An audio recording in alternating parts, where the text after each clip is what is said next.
अस्सलामुअलैकुम दोस्तों, उम्मीद है आप लोग खैरियत से होंगे। आज की इस वीडियो में हम बात करेंगे कि बहुत सारे लोगों को एक कंप्लेंट होती है कि जब वो चलते हैं तो उनका ना सिर्फ ये कि सांस उनका ख़राब होता है, सांस उनको चढ़ता है, बल्कि उनकी दिल की धड़कन भी तेज़ हो जाती है, जो कि आम दूसरे लोगों को, उनके दोस्तों या फैमिली वालों की नहीं होती। तो आज की इस वीडियो में हम बात करेंगे कि इसकी वजूहात क्या हैं, इसकी तशख़ीस कैसे की जाती है और इसका इलाज कैसे किया जाता है। सबसे पहले अगर बात करें हम वजूहात की, तो कुछ ऐसी वजूहात होती हैं कि जिनका ताल्लुक दिल से होता है। मिसाल के तौर पे बाज़ लोगों को दिल की जो खून की नालियाँ होती हैं उसमें ब्लॉकेज की वजह से दिल का अटैक होता है, तो उस वक्त ये प्रॉब्लम बनता है। बाज़ लोगों को दिल का अटैक हो चुका होता है लेकिन उनको पता नहीं होता, तो हार्ट फेलियर होता है और उनके दिल के पट्टे कम काम करते हैं या कमज़ोर होते हैं, तो उस वजह से होता है।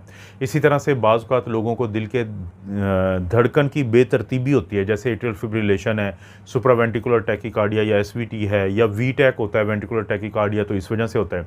और इसी तरह से बाज़ लोगों को दिल के जो वैल्व होते हैं उनकी ख़राबी की वजह से होता है, जैसे माइट्रल स्टीनोसिस या आयोर्टिक स्टीनोसिस का मसला होता है।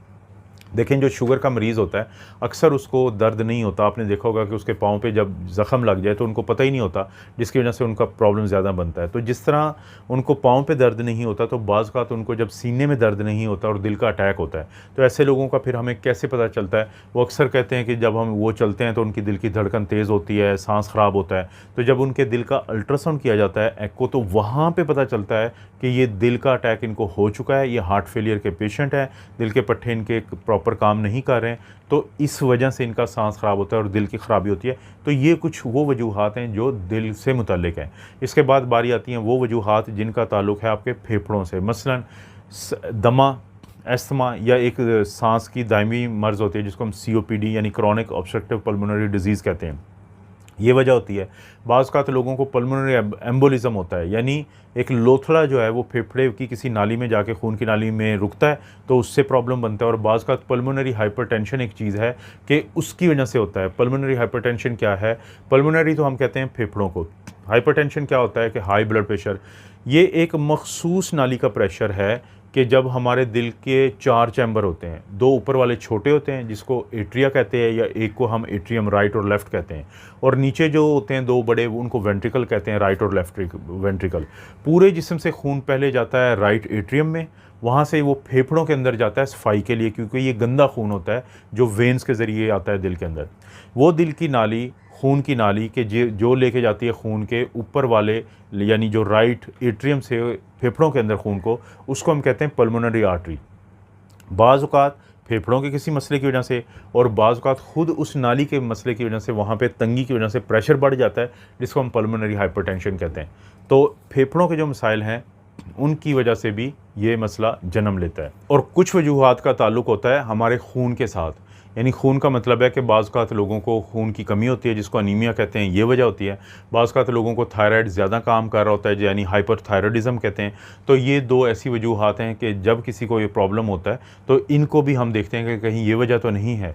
उसके बाद बारी आती है कि अगर हमारी कुछ लाइफ़स्टाइल ऐसी होती हैं या हमें कुछ और ऐसी वजूहात होती हैं, जैसे मोटापा एक वजह है, या कुछ लोगों को वर्जिश की आदत नहीं होती है, जब वो आदत होती नहीं है तो चलने की कोशिश करते हैं, तो उनको ये मसाइल जन्म लेते हैं। इसी तरह से बाज़ औक़ात हम बहुत ज़्यादा कॉफ़ी पी लेते हैं, सिगरेट पीते हैं, शराब पीते हैं, कुछ दवाइयाँ ज़्यादा खाते हैं, तो उस वजह से हो जाता है। बाज़ लोगों को एंग्ज़ायटी, पैनिक अटैक और स्ट्रेस की वजह से ये मसला बनता है। और बाज़ औक़ात अगर आपको बुखार हो लेकिन आपने चेक ना किया और आपको पता ना, और आपको कोई इन्फेक्शन चल रही हो, तो तब भी आपको ये प्रॉब्लम होता है। इसी तरह से बाज़ लोगों में इलेक्ट्रोलाइट का इम्बैलेंस होता है, जैसे पोटेशियम कम होगा, मैग्नीशियम कम होता है, तो उनमें भी ये मसला जन्म लेता है। तो ये मुख्तलिफ़ किस्म की वजूहात हैं जिनमें से एक या एक से ज़्यादा वजह हो सकती है। अब उस वजह को पकड़ना ज़रूरी है, उसको तशख़ीस करना ज़रूरी है। देखें, तशख़ीस के लिए अगर तो सबसे पहले आपका हिस्ट्री ली जाती है, आपका मुआयना किया जाता है। हिस्ट्री में पूछा जाता है कि कब से शुरू हुआ है, कितने अरसे से चल रहा है, और कौन सी चीज़ इसको बढ़ाती है, कि चलना या एक्सरसाइज करना या रेस्ट करने, इस पे क्या होता है। इसी तरह से फिर इसके साथ पूछा जाता है और कौन सी अलामात आ रही हैं कि सीने में दर्द तो नहीं होता, बेहोशी की तरफ तो नहीं जाते, या टांगें तो नहीं सूज जाती, या और फिर फैमिली का पूछा जाता है कि आपकी फैमिली में किसी को ये दिल का मसला तो नहीं है पहले इस तरह से, तो ये हिस्ट्री ली जाती है। फिर कुछ टेस्ट भी करवाए जाते हैं, जैसे कि ईसीजी करवाते हैं देखने के लिए कि कहीं दिल की धड़कन तो बेतरतीब नहीं है। इसी तरह से देखा जाता है होल्टर मॉनिटर करवा के कि रिदम ख़राब चल रहा हो, और ईसीजी पे दिल का अटैक भी पकड़ा जा सकता है। दिल का अल्ट्रासाउंड करते हैं एकोकार्डियोग्राफी करने के लिए कि पहले अटैक तो नहीं हुआ है, वैल्व का क्या मसला है। इसी तरह से एक और टेस्ट होता है जिसको हम एक्सरसाइज स्ट्रेस टेस्ट कहते हैं, जिससे ये पता चलता है कि जब दिल पर दबाव पड़ता है तो उसका क्या रिस्पॉन्स होता है। खून के कुछ टेस्ट किए जाते हैं, जैसे सीबीसी किया जाता है अनीमिया को देखने के लिए कि खून की कमी तो नहीं है। थायराइड का टेस्ट करवाते हैं T3 T4 देखने के लिए कि हाइपरथायरॉयडिज्म तो नहीं है। इलेक्ट्रोलाइट चेक करवाते हैं, पोटेशियम, मैग्नीशियम और कैल्शियम। और इसी तरह से दिल के एंजाइम देखते हैं कि कहीं दिल की वजह से तो नहीं हो रहा है। इसी तरह से चेस्ट एक्सरे करवाते हैं और चेस्ट का सीटी स्कैन करवाते हैं फेफड़ों की बीमारी या पल्मोनरी वो जो क्लॉट गया था उसको पकड़ने के लिए। और कुछ टेस्ट होते हैं जिसको हम कहते हैं पल्मोनरी फंक्शन टेस्ट, जो उन लोगों के करवाए जाते हैं कि जिनमें हमें शक होता है कि इनको दमा या सांस की दायमी मर्ज़ जिसको हम COPD या क्रॉनिक ऑब्स्ट्रक्टिव पल्मोनरी डिजीज़ कहते हैं, वो तो नहीं है कि सांस की नालियाँ तो नहीं तंग हो रही। तो एक टेस्ट होता है जिसमें वो हवा मारी जाती है एक मशीन के अंदर जिसको हम स्पायरोमीट्री कहते हैं। सबसे आखिर में हम बात करते हैं कि इलाज क्या होता है। इलाज जो होता है, कुछ तो लाइफस्टाइल में तब्दीलियां करनी होती हैं, जैसे वज़न को कम करना चाहिए, बाकायदगी से एक्सरसाइज करें। और इसी तरह से डॉक्टर एक दफ़ा इजाज़त अगर आपको देता है एक्सरसाइज की, सिगरेट ना पिएं, बहुत ज़्यादा कॉफ़ी ना पिएं, शराब ना पिएं, और वो दवाइयाँ ना खाएं कि जो इस मसले की तरफ लेके जाती हैं। स्ट्रेस को कम रखें, यानी रिलैक्सेशन के लिए योगा करें और गहरे गहरे सांस लें। अच्छा, मेडिकल जो ट्रीटमेंट होता है उसका इन्हिसार होता है कि वजह क्या है। जैसे अरिदमिया होगा तो हम बीटा ब्लॉकर देते हैं, कैल्शियम चैनल ब्लॉकर देते हैं या एंटी अरिदमिक ड्रग्स देते हैं। और दिल का फेलियर का हो तो डायूरेटिक, ACE इनहिबिटर या बीटा ब्लॉकर देते हैं। इसी तरह से दिल का अटैक हो तो नाइट्रेट देते हैं, एस्प्रिन देते हैं, स्टैटिन देते हैं, या पॉसिबल कोई भी अगर हो सके तो एंजियोप्लास्टी या स्टेंट की ज़रूरत पड़ सकती है। किसी को अनीमिया है तो उनको आयरन, विटामिन B12 या फोलिक एसिड की दवाई दी जाती है। थायराइड के मसले के लिए एंटी थायराइड दवाई होती हैं, वो दी जाती हैं। रेडियो आयोडीन वाला इलाज किया जाता है या थायराइड के सप्लीमेंट दिए जाते हैं। फेफड़े का मसला हो तो इनहेलर दे सकते हैं, ऑक्सीजन दे सकते हैं।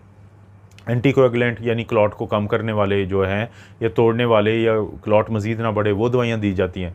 कुछ प्रोसीजर भी होते हैं जिसको हम एडवांस ट्रीटमेंट कहते हैं, जैसे पेसमेकर डालना पड़ सकता है। ICD होता है, इम्प्लांटेबल कार्डियोवर्टर डिफिब्रिलेटर। जब रिदम ख़राब हो, दिल की धड़कन बेतरतीब हो तो इसकी ज़रूरत पड़ सकती है, आपका डॉक्टर ही बताएगा। इसी तरह से एब्लेशन थेरापी उनके लिए करते हैं जिनको अब बार बार दिल के धड़कन की बेतरतीबी का मसला हो। बाज़ लोगों को सर्जरी यानी बाईपास की या एंजियोप्लास्टी की ज़रूरत पड़ सकती है अगर खून की नालियाँ दिल की बंद हो। और वैल्व को रिपेयर या चेंज करना पड़ता है बाज़ के जिनका वैल्व का मसला हो।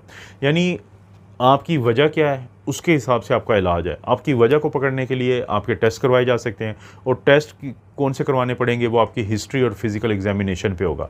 और वो इस तरह से हमें थोड़ा सा अंदाज़ा होता है कि ये जो किसी को चलने से सांस ख़राब हुआ या दिल की धड़कन तेज़ हुई तो ये एक छोटी सी बात नहीं है, इसको सीरियस लेना चाहिए और अपने डॉक्टर के साथ रब्ता करना चाहिए।